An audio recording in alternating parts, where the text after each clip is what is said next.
With all the commotion of this offseason, I had completely forgotten about this player. That is until someone commented on the last video that I did. Go check that out, by the way, if you haven't already. And they asked, Zach, what do you think about Nick Robertson? What's going to happen with him this upcoming season?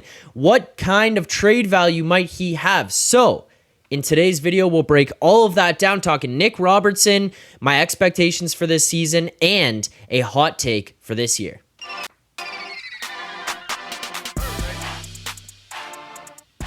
What's up, Leafs fans, and welcome back to Leafs Digest. Yes, in today's video, we're going to be talking exclusively about Nick Robertson and what to do with him coming up this season, some thoughts about how this might play out for him, where he fits in the lineup, all of that kind of stuff, so we'll get into that. Before I go further, I got to remind people, this video here today is brought to you by rentals.ca. Shout out to rentals.ca. They are Canada's largest apartment hunting network. You can rent apartments, houses, and condos across the entire country from coast to coast. That is correct. I'm talking Toronto, Calgary, Montreal, Vancouver, Ottawa, Winnipeg, just to name a few. The website is clean and easy to use, so make sure to go check out rentals.ca if you are looking to move. I mean, I just moved myself, found myself a new spot, and the first place that I looked when I was trying to figure out where to go, what fits in my price range, how many bedrooms I need, the location. It was rentals.ca to make sure that I could find all of that stuff. I mean, we're talking houses, apartments, and condos. They've got it all. Link in the description. Make sure to go check out rentals.ca, and thank you for sponsoring this video here today. But that's enough of that. Let's get into today's video, the topics for today. So we'll start a little bit about Nick Robertson and kind of what sparked this video. So obviously, I mentioned in the opener about Nick Robertson. Someone commented on the last video and it got me thinking. And then on top of that, I saw this thing from the Pension Plan Puppets where they put out that Nick Robertson, in their rankings of the Leafs top 25 under 25, is third. So let's dig into all of this. First and foremost, Nick Robertson, 5'10", 183 pounds. He's left-handed, left winger. We've only seen him play left wing, so we not one of these newfound players who's left wing and center or something like that. We've only seen him play left wing. That's kind of where the only spot we've seen him be comfortable in, really. Over the past 5 seasons with Toronto, he's played 31 NHL games. He's accumulated 3 goals and 4 assists. So for 7 points in 31 games over 5 seasons effectively with Toronto. In the playoffs, he's played in 4 games. He's got 1 goal. I mean, we'll talk a little bit about some of the stuff moving forward, but that's kind of the general breakdown. Now, as far as where it goes for him, this kid was drafted in the 2019 draft in the second round, 53rd overall. He is only 21 years old, so yes, obviously still a young guy as of right now.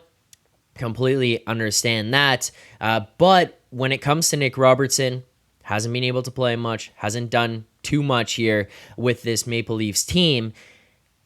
When I saw that the Pension Plan Puppets had him at number 3 at the top 25 under 25, I feel like this is...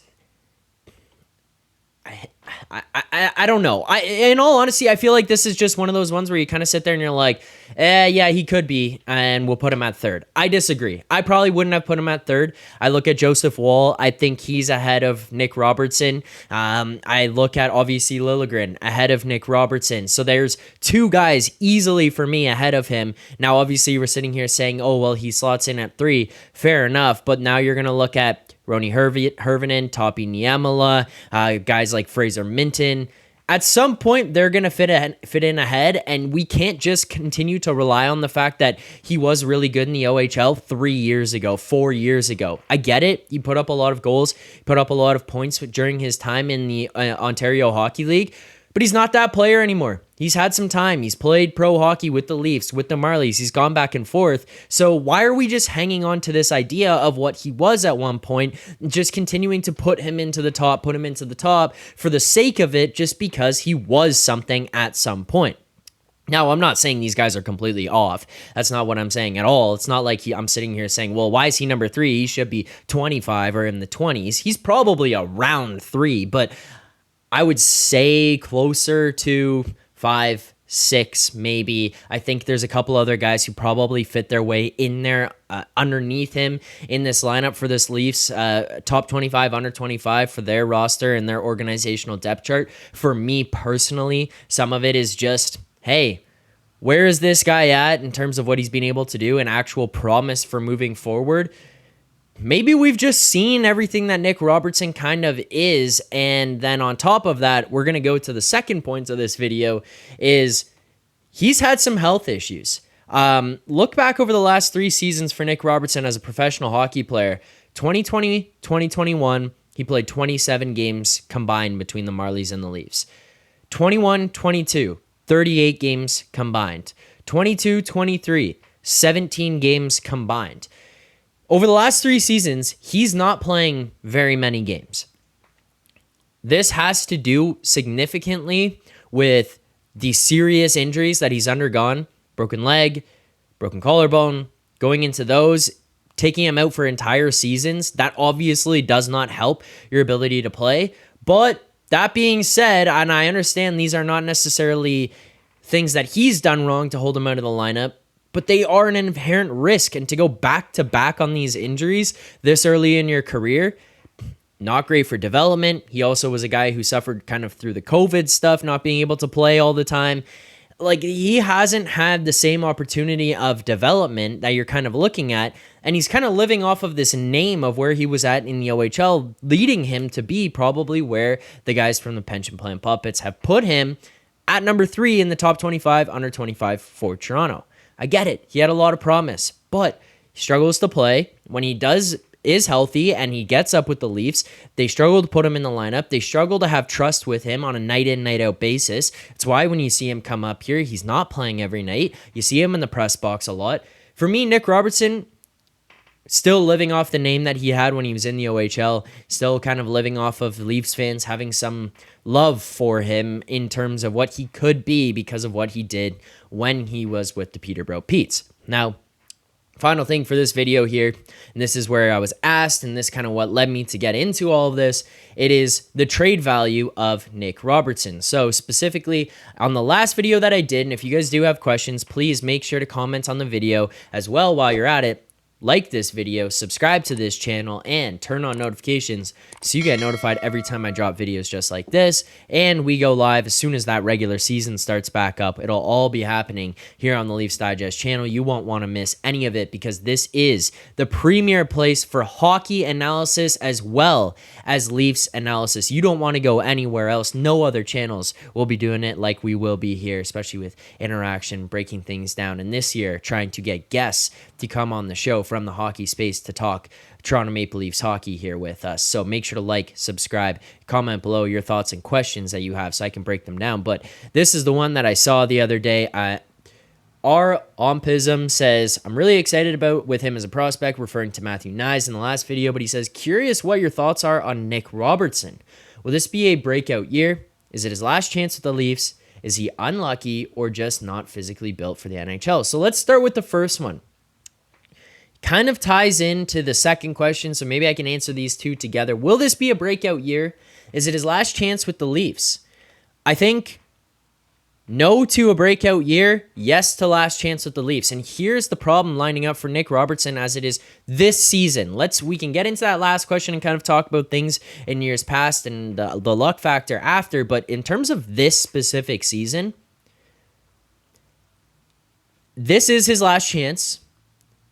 I probably would trade him before the season even starts. That's my hot take for this one. I'm trading Nick Robertson before we even get underway here. But when you get to camp, I'm trading him so that he doesn't even have a chance to step on the ice and have some significant injury here with Toronto that just diminishes all trade value he would have at all. Because if people around the league are looking at him like the guys at Pension Plan Puppets and they're sitting there valuing him the way that those guys are, then you still have an opportunity to move on from him and recoup some type of assets before he goes out on the ice and potentially has some other significant injury like he's been having the past couple of seasons with Toronto here already. So I would be looking to move on from him. The other problem with why is this not a breakout year for him?